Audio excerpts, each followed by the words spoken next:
មានទ្រង់គង់ជាមួយខ្ញុំមិនខ្វាំង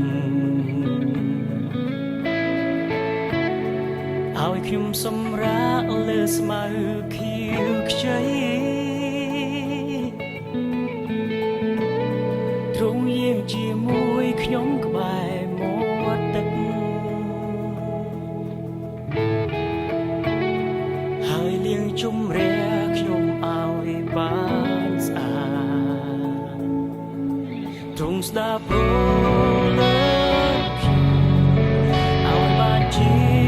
ទាំងស្រុងទ្រង់ជាគង្វាលខ្ញុំ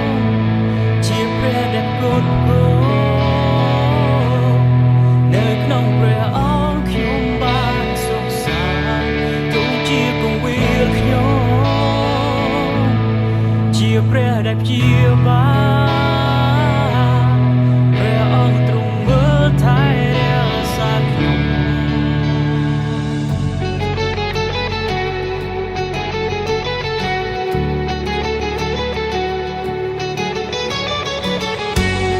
ព្រះអង្គរៀបចំជប់លៀងឲ្យខ្ញុំនៅចំពីមុខពេចាមិត្តខ្ញុំ